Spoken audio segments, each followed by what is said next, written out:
여러분은 오늘 인류 최초로 프로이드도 밝히지 못한 현실을 만드는 자아의 방어 기제와 올바른 심리치료에 대해 알 수 있습니다.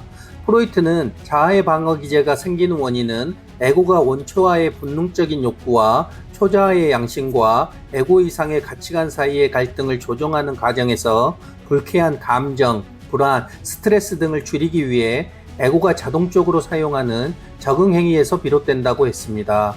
그리고 방어 기제는 에고가 생존하고 적응하는 데 중요한 역할을 하지만 지나친 사용은 정신병리학적 문제로 이어질 수 있다는 점에서 균형 잡힌 사용이 중요하다고 보았습니다.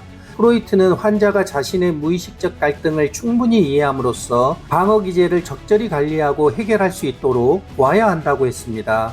그는 에고를 더 건강하고 성숙한 기능을 할 수 있게 하면 불안과 스트레스를 줄이고 전반적인 정신건강을 향상시키는 데 기여한다고 보았습니다. 그런데 프로이트의 말이 맞다면 인류는 이미 정신질환에서 벗어났어야 하는데 그로 인해 오늘날 사람들의 정신건강은 더 나빠졌습니다. 왜 그럴까요? 프로이트는 제가 인류 최초로 밝힌 상호 의존성, 상호 침투성, 끌어당김성의 법칙에 따라 자아의 방어 기제가 생겨난다는 사실을 알지 못했기 때문입니다. 먼저 의식에서 상호 의존성의 법칙에 따라 몸과 환경, 마음과 몸, 나의 것, 신념, 가치관, 신앙, 이념, 전통, 지식, 경험 등과 나의 것이 아닌 것 등을 분리하면 끌어당김성의 법칙에 따라 다시 하나가 되려는 갈등과 투쟁에서 원초와 에고, 초자아가 생깁니다. 또한 상호 침투성의 법칙에 따라 원초와 에고, 초자아는 서로를 공유하는 선으로 합일하면서 위계적으로 성장하는 하나의 자아가 됩니다. 이것에 대해서는 이전에 올린 영상인 현실을 만드는 자아의 작동 기제와 현실을 만드는 의식과 무의식의 구조를 보시면 이해가 되실 것입니다. 지금부터 자아의 방어 기제가 어떻게 생기는지 설명해 보겠습니다. 의식에서 상호 의존성의 법칙에 따라 하나의 세계가 나라고 믿는 주체와 나 아님으로 느끼는 객체로 분리하면 끌어당김성의 법칙에 따라 다시 하나가 되려고 주체는 객체를 끌어당깁니다. 여기서 나라고 믿는 주체가 바로 자아입니다. 그런데 하나에서 분리된 주체와 객체는 단일한 특성을 지니게 됩니다. 예를 들어 나와 너는 분리되어 있지만 인간이라는 단일한 특성을 지니는 것과 같습니다. 그런데 주체는 여전히 나 아님으로 느끼는 객체를 이질적이고 적대적으로 느낍니다. 그로 인해 주체는 객체와 단일적인 특성을 부정하게 됩니다. 주체는 객체와 하나였다는 진실을 받아들이는 것이 너무 고통스러워합니다. 그래서 주체는 그 진실을 감추기 위해 객체를 더 억압하고 공격하는 것입니다. 예를 들어 의식에서 보면 하나에서 분리된 선과 악은 단일한 특성을 지닙니다. 그런데 주체인 선은 단일한 특성을 지닌 객체인 악과 하나였다는 사실을 부정하며 받아들이지 못합니다. 대신에 주체인 선은 객체인 악을 척결해야 하는 적으로 간주합니다. 주체인 선은 객체인 악이 사라지면 주체인 선만 존재하여 하나가 될 수 있다고 착각하기 때문입니다. 하지만 객체인 악이 사라지면 주체인 선도 사라지기 때문에 객체인 악이 사라지게 해서는 하나가 될 수 없습니다. 그래서 자아는 하나의 세계를 두 개의 세계로 분리는 하지만 다시 하나의 세계로 합의는 하지 못하는 것입니다. 이것에 대해서는 책 멘탈리셋을 보시면 이해가 되실 것입니다. 프로이트의 대표적인 방어 기제인 억압은 불쾌하거나 괴로운 생각, 감정, 기억을 무의식에 억누르는 것입니다. 예를 들어 어린 시절의 트라우마를 기억하지 못하는 경우가 이에 해당합니다. 하지만 억압은 의식에서 상호 의존성의 법칙에 따라 현실을 좋음과 나쁨으로 분리하면 끌어당김성의 법칙에 따라 다시 하나의 세계가 되려고 주체인 좋음은 객체인 나쁨을 끌어당기면 현실에서 객체인 나쁨을 해결하지 못하기 때문에 무의식에 억압하는 것입니다. 다시 말해서 의식에서 좋음과 나쁨은 단일한 특성을 지니는데 주체인 좋음은 단일한 특성을 지닌 객체인 나쁨과 하나였다는 사실을 부정하고 받아들이지 못합니다. 그래서 주체인 좋음은 객체인 나쁨을 무의식에 억압합니다. 예를 들어 어린 시절에 부모에게 체벌을 받았습니다. 그러면 의식에서 체벌을 좋음과 나쁨으로 분리하여 주체인 좋음은 객체인 나쁨을 끌어당기면 하나님과 같은 부모에게 객체인 나쁨을 표출하지 못하기 때문에 주체인 자아, 좋음은 객체인 나쁨을 무의식에 억압하게 됩니다. 이것을 트라우마라고 말합니다. 지금까지 여러분은 트라우마가 부모의 체벌 때문에 생겼다고 생각합니다. 그런데 자기탐구는 주체인 자아, 조음이 객체인 나쁨을 무의식에 억압한 트라우마는 부모의 체벌이 아니라 체벌을 조음과 나쁨으로 분리하여 체벌이 나쁘다고 생각하기 때문이라는 사실을 온전히 이해하고 수용하는 것입니다. 그때 의식에서 상호 침투성의 법칙에 따라 좋음과 나쁨은 서로를 공유하는 선으로 합일이 됩니다. 다시 말해서 주체인 좋음은 단일한 특성을 지닌 객체인 나쁨과 하나였다는 사실을 온전히 이해하고 수용하는 것입니다.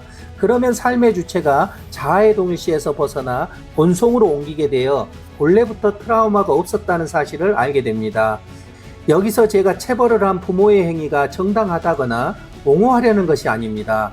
다만 트라우마는 부모의 체벌이 만든 것이 아니라 자기 자신이 스스로 만들었다는 사실을 온전히 이해하고 수용하는 것이 트라우마를 없애는 유일한 방법이라는 것입니다.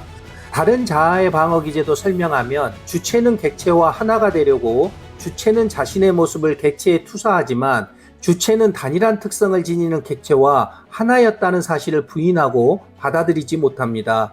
오히려 객체를 분리하여 모든 문제의 원인을 객체에 돌리며 주체 자신을 합리화하거나 왜곡하며 그것을 다시 내사를 하는 것입니다. 결국 프로이트는 자아의 방어 기제가 생기는 원인을 알지 못하고 자아의 방어 기제를 해결하는 방법으로 제안한 자유현상, 꿈의 해석, 전이와 역전이 등은 일시적인 효과는 있을지 모르지만 결과적으로 괴로움과 문제를 더 커지게 합니다. 왜냐하면 자아는 하나의 세계를 두 개의 세계로 분리는 하지만 두 개의 세계를 다시 하나의 세계로 합의는 하지 못하기 때문입니다. 그래서 프로이트가 주장한 자아의 방어 기제를 적절히 관리해도 불안과 스트레스를 줄일 수 없고 정신건강도 향상시킬 수 없는 것입니다. 자아의 방어 기제는 자기 탐구를 통해 두 개의 세계가 다시 하나의 세계로 합일이 되면 저절로 사라집니다. 이것에 대해서는 이전에 올린 영상인 실패하는 이유를 보시면 도움이 되실 것입니다. 지금부터 여러분은 프로이드도 밝히지 못한 신경증의 원인과 해결하는 방법을 명확하게 알 수 있습니다. 프로이트는 신경증을 크게 세 가지 증상으로 보았습니다. 첫 번째 신경증은 무의식에 억압된 트라우마가 몸으로 발산돼 특정 신체 작동에 문제를 생기게 하는 히스테리입니다. 대표적인 사례가 안나 오라는 여성입니다. 안나 오의 실제 이름은 베르타 파펜하임입니다. 그녀는 지극정성으로 간병하던 아버지가 죽자 심한 두통, 시각 및 청각장애, 마비, 언어장애, 환각, 기억상실 등 다양한 신체적 및 정신적 증상을 보였습니다. 그래서 안나오는 자신의 증상에 대해 이야기하는 카타르시스 요법을 하면서 일시적으로 증상이 완화되는 것을 경험했습니다. 예를 들면 그녀는 아버지를 간병하기 위해 병실에 있는데 밖에서 댄스 음악이 들려왔습니다. 그녀는 내면의 댄스 본능이 살아나 미치도록 춤을 추고 싶었지만 누워있는 아버지를 보며 차오르는 흥을 간신히 억눌렀습니다. 자신이 아버지를 두고 병실을 떠나려 했다는 죄책감에 댄스 음악이 들려올 때마다 신경성 기침을 하기 시작하게 되었고 이 기침으로 인해 다른 증상들이 한동안 이어졌다는 것을 무의식 속 기억을 끄집어낸 후에야 증상이 완화되었습니다. 프로이트는 무의식에 댄스 본능을 억압하면서 들었던 죄책감이 히스테리로 발전했다고 보았습니다. 이 기억과 감정을 의식적으로 떠올리고 표현하면 증상이 완화된다는 것입니다. 하지만 안나오의 증상은 카타르시스 요법을 통해 상당 부분 완화되었으나 완전히 치유되지는 않았습니다. 그런데 왜 안나오의 히스테리는 완전히 치유가 되지 않았을까요? 프로이트는 신경증이 발생하는 원인을 알지 못했기 때문입니다. 하지만 자기 탐구는 죄책감이 든 이유는 댄스 본능을 억압해서 생긴 것이 아니라 아버지가 병실에 누워 있어서 춤을 추면 안 되는데 춤을 추고 싶다고 생각하기 때문에 스스로 죄책감을 만들었다는 사실을 온전히 이해하고 수용하는 것입니다. 다시 말해서 의식에서 상호 의존성의 법칙에 따라 댄스 음악에 맞춰 춤을 추고 싶다와 춤을 추면 안 된다로 분리하면 끌어당김성의 법칙에 따라 주체인 춤을 추고 싶다가 객체인 춤을 추면 안 된다를 끌어당기면 스스로 죄책감을 만드는 것입니다. 이것을 온전히 이해하고 수용하면 상호 침투성의 법칙에 따라 주체와 객체가 서로를 공유하는 선으로 합일이 되어 자아의 동일시에서 벗어나 본성으로 옮기게 됩니다. 그러면 본래부터 죄책감은 없었다는 사실을 알게 됩니다. 이것이 프로이트의 정신분석과 다르게 히스테리를 완전히 치유하는 유일한 방법입니다. 두 번째 신경증은 일상생활이 되지 않을 만큼 특정 생각이나 반복적인 행동을 하는 강박증입니다. 대표적인 사례가 쥐인간입니다. 쥐인간은 29세 남성 환자이며 실제 이름은 에른스트 란저입니다. 그는 자신이 특정 행동을 하면 호감을 갖고 있는 여자와 아버지가 굶주린 쥐들에게 학문을 갉아먹히는 고문을 받게 되리라는 강박관념에 괴로워했습니다. 이는 사랑하는 사람들에 대한 미움과 자신이 그들을 미워한다는 것에 대한 죄책감, 여기에 자신의 학문성애적 성향을 억압한 성적 욕구와 엄격한 도덕적 기준 사이에서 심한 갈등을 겪고 있었습니다. 이러한 생각을 없애기 위해 그는 특정한 방식으로 걷거나 물건을 배치하는 행동을 반복했습니다. 이와 같이 강박증이 잘 나타나는 사람은 자신이 도덕적이라고 자부하는 경우가 많습니다. 이런 사람은 비도덕적이거나 음란한 생각이 일어날 때 도덕적인 자신이 그토록 나쁜 생각을 한다는 사실에 주체할 수 없는 불안과 공포에 빠져들게 되는 것입니다. 이런 불안과 공포로부터 멀어지기 위해 끊임없이 특정 생각이나 반복적인 행동을 하는 것입니다. 하지만 특정 생각이나 반복적인 행동을 할수록 상호 의존성의 법칙에 따라 불안과 공포는 더 커지게 됩니다. 프로이트는 자유연산 등을 통해 환자가 자신의 증상이 무의식적 갈등과 억압된 감정에서 비롯되었음을 이해하게 하였습니다. 특히 그것은 성적 욕구와 엄격한 도덕적 기준 사이의 갈등이었습니다. 또한 자신의 어린 시절 경험, 특히 아버지와의 관계가 현재의 강박적 증상에 미치는 영향을 이해하게 하였습니다. 그 결과 쥐인간은 어느 정도 증상이 완화가 되었다는 기록은 있는데 완전한 치유나 장기적인 결과에 대해서는 명확한 기록이 남아있지 않습니다. 결국 프로이트는 억압된 성적 욕구와 엄격한 도덕적 기준 사이의 무의식적 갈등이 만든 불안과 공포에서 벗어나기 위해 강박증을 만들었다고 보았습니다. 이것을 쥐인간이 의식적으로 이해하게 되어 강박증이 완화되었다는 것입니다. 하지만 자기 탐구는 불안과 공포에서 벗어나기 위해 강박증을 만든 것이 아니라 자신은 도덕적이어야 하는데 비도덕적이라고 생각하기 때문에 스스로 불안과 공포를 만들었다는 사실을 온전히 이해하고 수용하는 것입니다. 다시 말해서 의식에서 상호 의존성의 법칙에 따라 자신을 도덕적이다와 비도덕적이다로 분리하면 끌어당김성의 법칙에 따라 주체인 도덕적이다가 객체인 비도덕적이다를 끌어당기면 스스로 불안과 공포를 만드는 것입니다. 이것을 온전히 이해하고 수용하면 상호 침투성의 법칙에 따라 주체와 객체가 서로를 공유하는 선으로 합일이 되어 자아의 동일시에서 벗어나 본성으로 옮기게 됩니다. 그러면 본래부터 불안과 공포는 없었다는 사실을 알게 됩니다. 이것이 프로이트의 정신분석과 다르게 강박증을 완전히 치유하는 유일한 방법입니다. 세 번째 신경증은 딱히 위험하거나 불안해야 할 필요가 없는 상황임에도 공포를 느끼는 공포증입니다. 대표적인 사례로 꼬마 한스가 있습니다. 한스는 5세의 남자아이로 본명은 헤르베르트 그라프입니다. 한스는 말이 자신을 물거나 다치게 할 것이라는 두려움을 가지고 있었고, 이는 그가 길거리에서 말을 보거나 소리를 들을 때마다 나타났습니다. 프로이트는 이 사례를 통해 아동기의 성적 발달과 오이디푸스 컴플렉스의 존재를 입증하려고 했습니다. 다시 말해서 프로이트는 한스가 어머니에 대한 성적 욕망과 아버지에 대한 경쟁적 감정을 느꼈으며 이 감정들이 무의식적으로 말에 대한 공포로 전이되었다고 해석했습니다. 즉, 한스는 어머니와 가까워지려는 욕망과 아버지로부터 벌에 대한 두려움을 동시에 가지고 있다고 보았습니다. 그래서 말은 한스의 아버지를 상징한다고 보았습니다. 한스는 아버지와의 갈등을 직접적으로 표현하는 대신 말을 통해 무의식적 갈등을 표현했습니다. 프로이트는 한스의 공포증이 단순한 두려움이 아니라 무의식적인 성적 욕망과 죄책감, 그리고 그에 따른 방어 기제의 복합적인 결과라고 해석한 것입니다. 한스의 아버지는 프로이트의 지시에 따라 아들과 대화하며 그의 공포와 생각을 탐구했습니다.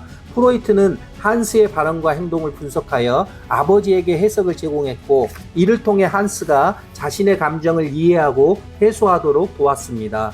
그 결과 한스는 아버지와의 대화를 통해 자신의 무의식적 감정을 인식하고 표현할 수 있었습니다. 이를 통해 한스는 말에 대한 공포증이 점차 완화되었습니다. 이 사례는 자기탐구 사례로는 적합하지 않습니다. 왜냐하면 어린아이는 자아를 알아차리고 인식하는 능력이 고려되어야 하기 때문입니다. 여기서는 한스를 성인으로 간주하여 자기탐구 방법을 설명하려고 합니다. 자기탐구는 어머니와 가까워지려는 욕망과 아버지에 대한 두려움이 말에 대한 공포증을 만든 것이 아니라 아버지가 무섭지 않았으면 좋겠는데 무섭다고 생각하기 때문에 스스로 두려움을 만들었다는 사실을 온전히 이해하고 수용하는 것입니다. 다시 말해서 의식에서 상호 우전성의 법칙에 따라 아버지를 무섭다와 무섭지 않다로 분리하면 끌어당김성의 법칙에 따라 주체인 아버지는 무섭다가 객체인 무섭지 않다를 끌어당기면 스스로 두려움을 만드는 것입니다. 이것을 온전히 이해하고 수용하면 상호 침투성의 법칙에 따라 주체와 객체가 서로를 공유하는 선으로 합일이 되어 자아의 동일시에서 벗어나 본성으로 옮기게 됩니다. 그러면 본래부터 두려움이 없었다는 사실을 알게 됩니다. 이것이 프로이트의 정신분석과 다르게 공포증을 완전히 치유하는 유일한 방법입니다. 종합해 보겠습니다. 프로이트는 환자들이 자신을 얽어매는 고통을 해석해서 감당할 수 있는 불만 또는 스트레스 정도로 여기게 하는 것을 정신분석의 목표로 삼았습니다. 그래서 프로이트의 정신분석학을 근간으로 발전한 오늘날 심리치료는 일시적인 효과는 있을지 모르지만 결과적으로는 상호 의존성의 법칙에 따라 괴로움과 문제를 더 커지게 만듭니다. 다시 말해서 오늘날 심리치료는 자아의 방어기제와 신경증이 있다는 전제로 접근하지만 자기탐구는 자아의 방어기제와 신경증이 본래부터 없었다는 전제로 접근합니다. 자아가 상호 의존성의 법칙에 따라 하나의 세계를 두 개의 세계로 분리하면 끌어당김성의 법칙에 따라 다시 하나가 되려는 갈등과 투쟁에서 방어기제와 신경증이 생겨나지만 자기탐구를 통해 두 개의 세계를 다시 하나의 세계로 합일하면 본래부터 자아의 방어기제와 신경증은 없었다는 사실을 알게 됩니다. 그래서 자기탐구는 자아를 체험적으로 인식하는 순간 괴로움과 문제는 완전히 치유가 되는 것입니다. 이것이 프로이트의 정신분석과 다르게 자기탐구가 자아의 방어기제와 신경증을 완전히 치유할 수 있는 이유입니다. 마지막으로 신앙생활, 자기개발, 마음공부, 수행이나 수련 등의 표현과 형태는 자기탐구와 다를 수 있지만 자기탐구와 같이 의식에서 두 개의 세계를 합일하지 않는 방법들은 모두 사도사이비이며 정반대의 현실을 나타나게 합니다. 그래서 이제 여러분은 눈을 떠야 합니다. 여러분이 눈을 뜬다는 것, 즉 회오한다는 말은 정도와 사도사이비를 명확하게 구별할 수 있다는 것입니다. 그렇다면 정도와 사도사이비의 차이는 무엇일까요? 정도와 사도 사이비는 종교, 자기개발, 마음공부, 수행이나 수련 등과 상관없이 자아로 하느냐 아니면 자아로 하지 않느냐의 차이일 뿐입니다. 자아는 믿는 자, 말하는 자, 듣는 자, 보는 자, 실천하는 자, 집중하는 자, 의존하는 자, 추종하는 자 등을 말합니다. 예를 들어 자기 탐구를 본성에서 체험적으로 인식하면 정도가 되지만 자아로 개념적으로 이해하면 사도 사이비가 됩니다. 또한 종교에서 신앙생활을 자아로 하지 않으면 종도가 되지만 신앙생활을 자아로 하면 사도 사이비가 됩니다. 이것에 대해서는 이전에 올린 영상인 기적을 만드는 방법을 보시면 이해가 되실 것입니다. 그래서 지금 여러분이 해야 할 일은 삶이 자기탐구가 되고 자기탐구가 삶이 되도록 하는 것입니다. 자기탐구는 삶에서 스스로 실천하는 것이 가장 좋으며 시행착오는 축복입니다. 시행착오를 통해 자신만의 길을 찾아갈 수 있기 때문입니다. 여기서 중요한 것은 여러분이 자기탐구를 개념적으로 이해하고 있는지를 항상 점검해야 한다는 것입니다. 그래서 자탐 라이브를 통해 매주 자기탐구 방법과 실천 점검을 받는 것이 좋습니다. 아직 자탐 라이브 멤버십에 가입하지 않았다면 채널의 가입 버튼을 클릭하거나 아래의 고정 댓글에 가입 링크를 클릭하여 절차에 따라 가입해서 점검을 받으시기 바랍니다. 오늘 여러분은 프로이드도 밝히지 못한 현실을 만드는 자아의 방어기제와 올바른 심리치료 방법을 명확하게 알았습니다. 다음에 올릴 영상은 칼 융이 창시한 분석심리학에 관해서 이야기해 보려고 합니다. 인류 최초로 밝히는 우주의 올리어 법칙을 알고 싶다면 지금 당장 구독, 좋아요, 알림 설정을 눌러주세요. 그러면 여러분은 인생을 바꾸고 운명을 바꿀 수 있습니다. 나아가 본성으로 사는 새로운 인류가 탄생할 수 있습니다. 이상 복성이었습니다. 감사합니다.